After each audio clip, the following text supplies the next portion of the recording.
شالوم شالوم شالوم بيتسب እግዚአብሔር አምላኽ ከመይ ሓዲርኩም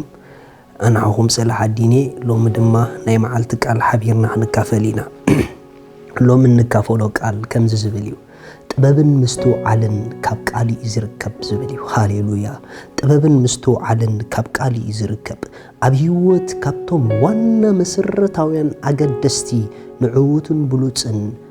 ህይወት ኣብ ላይፍና ክመጽእ ዝገብሩ مستوعلن طببن يوم مستوعلن طببن زي بلوسب مستوعلن طببن زي بلاسب أبي هيوتو كمتي كمتو زغبኦም ውጽኢት ከምጽኡ ኣይከኣልንዩ ምኽንያቱ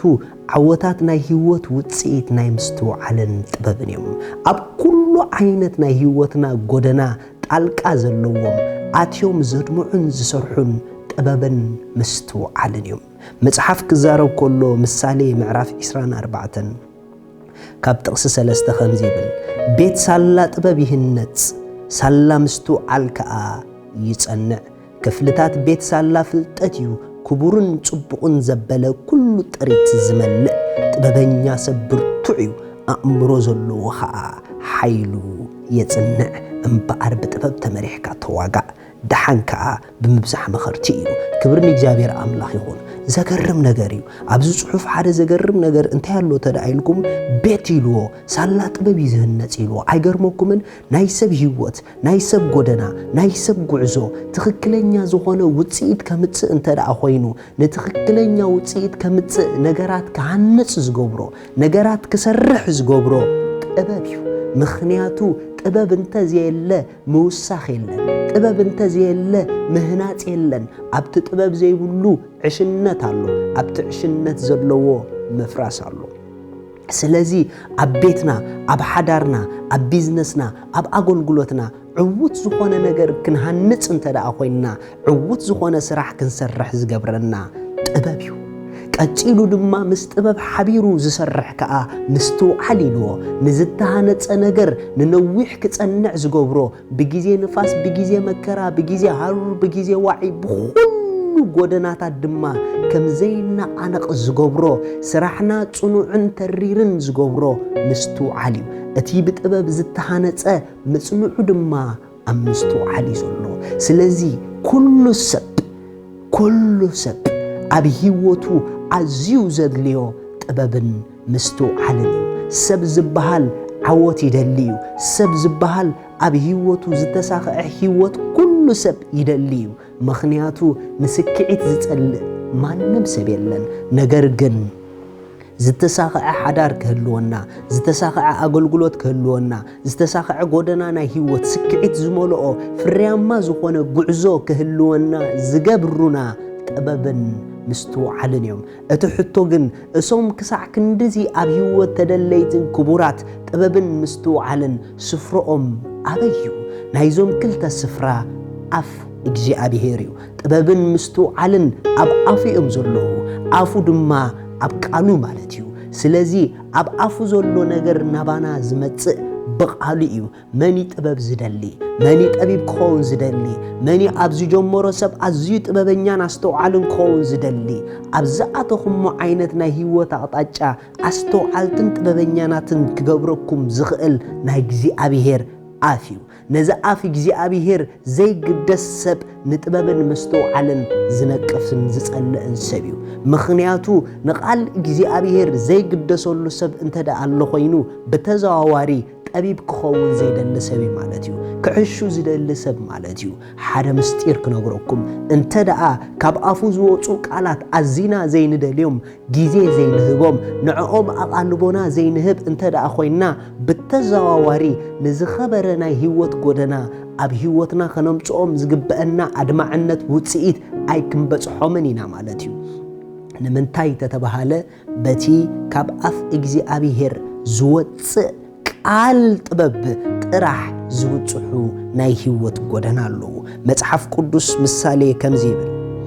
ምሳሌ ምዕራፍ 2 እግዚአብሔር ይሉ ጥቅስ 6 እግዚአብሔር ጥበብ ይህብ እሞ ፍልጠትን ምስተውዓልን ካብ አፉ እየን ዝወጽ ኢሉ ፍልጠትን ምስተውዓልን ካብ ኣፍኤን ዝወፃ እግዚአብሔር ከዓ ጥበብ ይህብ ኢሉ ريخم بيت سالا طببيات هنت سالا مستوعاليا تقوم كفلتات بيت صباقيهم دما افلطتهم زلو ازوم سلسته نغرات دما وانኦም እግዚአብሔር ካብ እግዚአብሔር ናባና ክመጹ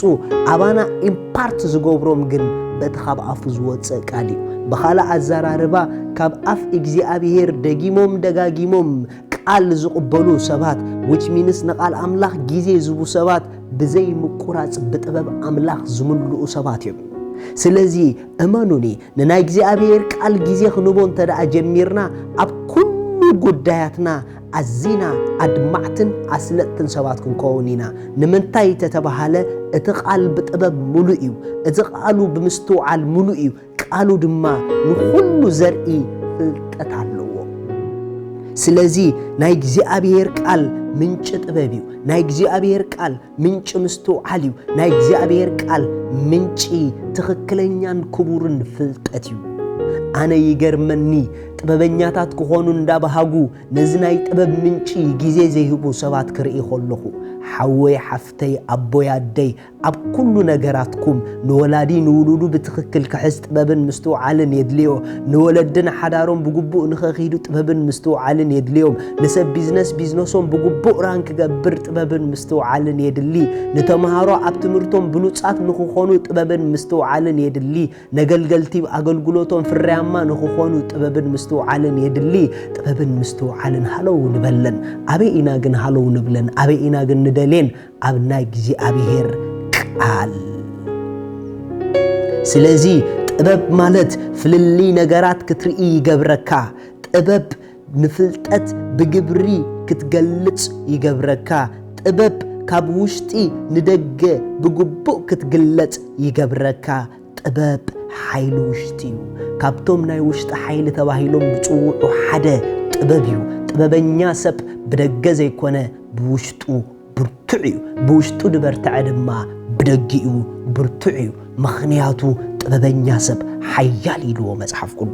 መጽሐፍ ቅዱስ ምሳሌ ምዕራፍ 4 5 ዝብል ቃል አሎ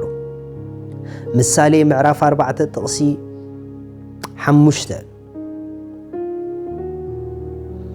ንጥበብ አጥሪያ ንምስተውዓል አጥሪያ ንቃል አፈይ አይትረሳዓዮ ካብኡን አይትዘንብል አይትሕደጋ